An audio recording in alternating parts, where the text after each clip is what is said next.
الحمد للہ رب العالمین والصلاة والسلام علی سید الانبیاء والمرسلین وعلی آلہ واصحابہ اجمعین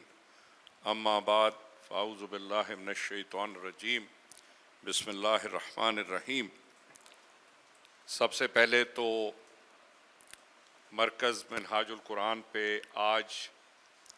قومی پیغام امن کمیٹی کے قائدین، مختلف دینی مدارس کے منتظمین اور ایک کثیر تعداد میں علماء کرام کو مرکز منہاج القرآن پہ خوش آمدید کہتا ہوں۔ پچھلی 5 دہائیوں سے یہ مرکز ہمیشہ سے قومی یکجہتی اور ہم آہنگی کا مرکز رہا ہے اور کھلے دل سے تمام مذاہب جو پاکستان میں بستے ہیں اور تمام مسالک جو پاکستان میں بستے ہیں ان کو ہم نے کھلے دل سے دعوت دی ہوتی ہے۔ آپ لوگ تشریف لاتے ہیں، یہ آپ کا اپنا گھر ہے اور ہمیشہ ہم چاہتے ہیں کہ آپ اپنے خیالات کا بغیر جھجک کے اور بغیر کسی تعامل کے اپنے جذبات کا اظہار کریں۔ آج جس تقریب سعید کے لیے ہم جمع ہوئے ہیں وہ مارکہ حق بنیان مرصوص جو کہ پچھلے سال رونما ہوا، اور اس کی تفاصیل میں تو جانے کی ضرورت نہیں ہے، لیکن جو افواج پاکستان بالخصوص پاکستان ایئر فورس اور پاکستان آرمی کا جو کردار رہا وہ نہ صرف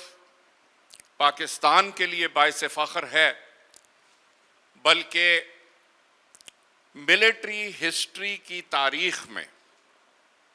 یہ مارکہ سنہری الفاظ میں لکھا جائے گا، پڑھا جائے گا، اس کا مطالعہ کیا جائے گا، جہاں اس میں افراد کی دلیری، قیادت کی دلیری اس مارکے کا خاصہ تھی، اس کے ساتھ ساتھ جو تکنیکی مہارت تھی پاکستان کی افواج کی، یہ مغربی اقوام میں اور ہمیں مد مقابل جو ملک تھا ان کے تصور میں بھی نہیں تھا کہ ہم تکنیکی طور پہ اتنی مہارت رکھتے ہیں اور اس مہارت کو امپلیمنٹ کر سکتے ہیں۔ مجھے یہ اعزاز حاصل ہے، میں کبھی اس کا ذکر عام طور پہ کرتا نہیں، کہ پاکستان فوج میں نہ صرف میں کمیشنڈ آفیسر رہا بلکہ میں نے شمشیر اعزاز بھی حاصل کی اور پاکستان ملٹری اکیڈمی میں انسٹرکٹر بھی رہا اور پاکستان آرمی کی شوٹنگ ٹیم کا کپتان بھی رہا۔ تو یہ تینوں اعزاز مجھے حاصل ہیں، لہٰذا میں اس مارکے کو صرف دلیری، بہادری کے تناظر میں نہیں دیکھتا، کیونکہ وہ تو ہر مارکے میں پاکستانی افواج کے نوجوانوں اور افسروں نے بہادری کی عظیم مثالیں قائم کی ہیں، لیکن اس مارکے میں جو خصوصی بات تھی وہ قیادت کی تھی، وہ قومی یکجہتی کی تھی، اور سب سے زیادہ ہماری تکنیکی مہارت، جس تکنیکی مہارت کی بنیاد کئی سال سے رکھی گئی اور اس تکنیکی مہارت کو بہتر سے بہتر کیا جاتا رہا، اور اس کو ہم نے اس کی عملی شکل آپریشن بنیان مرصوص میں دیکھا۔ اس پہ ہم نہ صرف اپنی افواج کو تہ دل سے مبارکباد پیش کرتے ہیں بلکہ اس کے ساتھ یہ بھی کہنا چاہتا ہوں کہ جو ایک بیانیہ ہمارے دشمن ممالک کی طرف سے کئی سال سے بنایا گیا کہ پاکستان ایک دہشت گردی کا مرکز ہے، اور آپریشن سندور جو لانچ کیا گیا پاکستان کے خلاف، اس کی بنیاد بھی ایک جعلی آپریشن کو بنایا گیا جو کہ اب دنیا کی مختلف مقتدر ادارے کہتے ہیں کہ وہ جو آپریشن ہوا کشمیر میں وہ ہندوستان کی اپنی انٹیلیجنس ایجنسیز نے کروایا تاکہ پاکستان کو بدنام کیا جا سکے، اور یہ کوئی نئی بات نہیں ہے۔ ہندوستان ہمیشہ ایسا ہی بیانیہ جاری کرتا رہا ہے اور دنیا میں کوشش کرتا رہا ہے کہ پاکستان انٹرنیشنل میدان میں تنہائی کا شکار ہو جائے۔ اس اثناء میں اس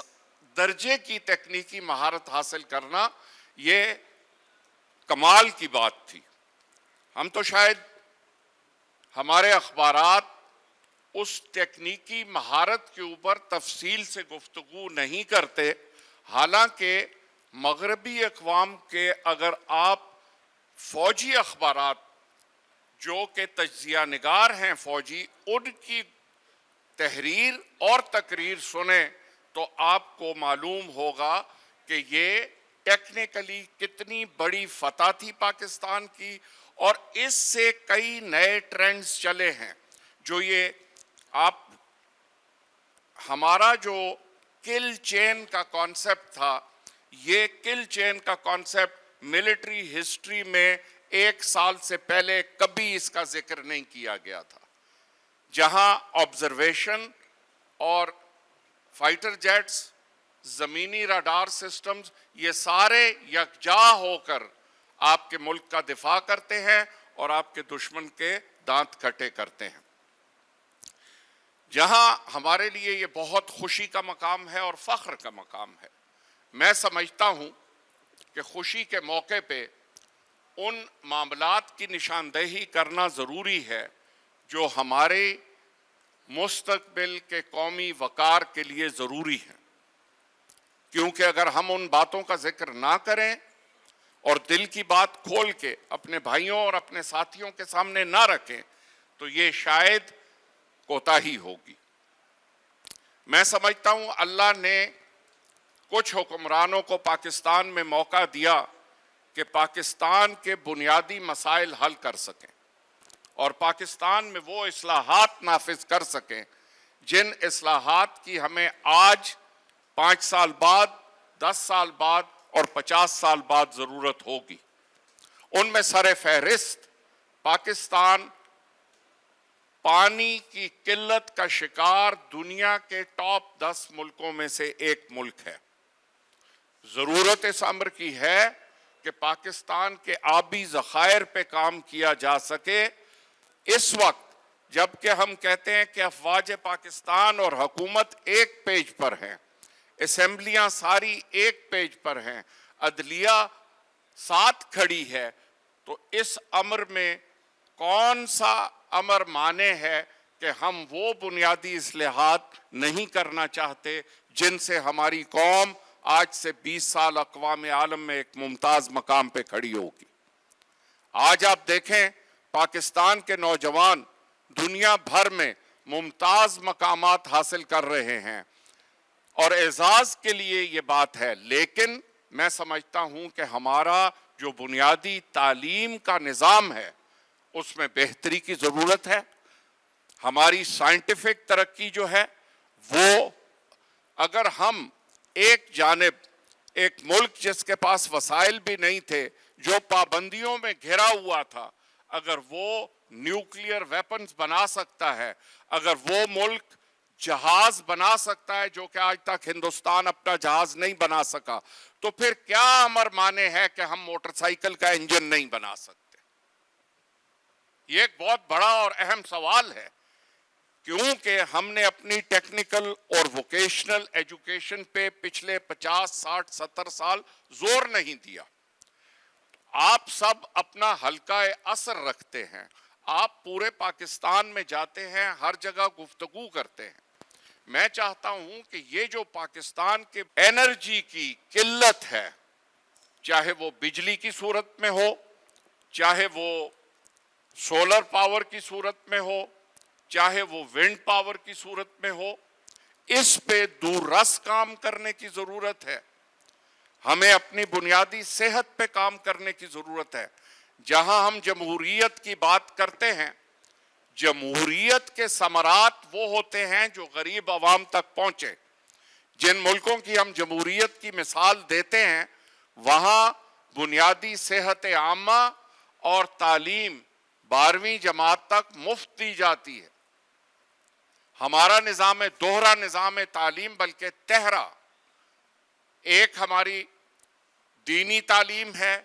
ایک ہماری عصری تعلیم ہے۔ عصری تعلیم کچھ اردو میڈیم ہے، کچھ انگریزی میڈیم ہے، اور پھر ہم ان سب کو لا کر کمپٹیٹیو ایگزام میں اکٹھے بٹھا کر آپس میں مقابلہ کراتے ہیں۔ تو کیا یہ ممکن ہے کہ ایک بچہ جو مظفر گڑھ میں اردو میڈیم سکول میں پڑھتا رہا ہو، وہ سی ایس ایس کے امتحان میں جو لاہور میں بیکن ہاؤس میں ایک بچہ پڑھتا رہا ہو، اس کے ساتھ مقابلہ برابری کی سطح پہ کر سکے؟ یہ وہ معاملات ہیں جن پہ ہماری قومی حکومت کو، ہماری قوم کو، اور بالخصوص میں یہ اپیل کروں گا، جنرل مشرف صاحب خدا ان کو غریق رحمت کرے، میرے دوست تھے، اور میں ہمیشہ کہتا تھا کہ اللہ نے آپ کو قوت نافذہ دی ہے، اللہ نے آپ کو جہاں قوت نافذہ دی ہے، ایک بہت بڑی ذمہ داری آپ پر عائد کی ہے۔ اگر آپ پاکستان کے بیسک ریفارمز نہیں کریں گے تو آپ قیامت کے دن جواب دہ ہوں گے۔ یہاں کا وقت تو مختصر ہے، خداوند تعالیٰ خود فرماتا ہے کہ جب پوچھا جائے گا تو کہیں گے کہ ایک دن یا اس کا کچھ حصہ ہم دنیا میں رہے۔ تو جو ابدی حیات ہے وہاں کا سوال جواب جو ہوگا وہ تو یہاں کے اعمال کے اوپر ہوگا، اور یہاں کے تمام اعمال کا انحصار ہماری نیتوں پر ہے۔ روس جو کہ ایک عظیم طاقت تھا، جب معاشی طور پہ کمزور ہوا تو ان کے نیوکلیئر ویپن ان کو نہیں بچا سکے، روس ٹوٹ پھوٹ کا شکار ہوا۔ لہٰذا جہاں ہم افواج پاکستان کو مضبوط اور متحد دیکھنا چاہتے ہیں اور قوم کو مضبوط اور متحد دیکھنا چاہتے ہیں، وہاں اقتصادی ترقی اور جو بیسک ہیومن نیڈز ہیں، جو ہمارے عوام کی بنیادی ضروریات ہیں، اگر ان کو پورا نہیں کیا جائے گا تو دنیا کی طاقتور ترین ریاستیں ایک وقت آیا کہ بکھر گئیں۔ اللہ پاک وہ وقت ہم پہ نہ لائے۔ ہم دعا گو ہیں آپ سب بھائیوں کے سامنے کہ اللہ پاک ہمیں ہمیشہ افواج پاکستان کے شانہ بشانہ کھڑا ہونا کی توفیق عطا فرمائے، اور دعا گو ہیں کہ ہمارا قومی اتحاد ایسا ہی رہے۔ پرسوں ترسوں بنوں میں ایک حادثہ ہوا ہے، میرا علاقہ ڈیرہ اسماعیل خان ہے، ہمارے بہت سارے عزیز بنوں میں رہتے ہیں۔ ایک عظیم حادثہ ہوا ہے، سانحہ ہوا ہے۔ ہم اس سانحے کے تمام شہداء کے لیے دعا گو ہیں، تمام زخمیوں کی صحت یابی کے لیے دعا گو ہیں، لیکن ہمیں یہ یاد رکھنا چاہیے کہ جب تک پاکستان مضبوط رہے گا ہمارے دشمن ہمارے خلاف سازشیں کرتے رہیں گے، کیونکہ کوئی بھی، اور بالخصوص یہاں میں نام لے کے کہوں گا، 1948 میں جب اسرائیل بنا تو اسرائیل کے پہلے صدر سے جب پوچھا گیا کہ دنیا میں آپ کس ملک کو اپنے لیے چیلنج سمجھتے ہیں تو انہوں نے کہا پاکستان واحد دشمن ہے اسرائیل کا پوری دنیا میں۔ یہ بین گورین کا انٹرویو ہے، آج بھی آپ انٹرنیٹ پہ اس کو دیکھ سکتے ہیں۔ ہمیں کبھی اپنی حفاظت، اپنے دفاع کے اوپر کمپرومائز نہیں کرنا، اس لیے کہ جو دشمن ہیں وہ طاق میں ہیں۔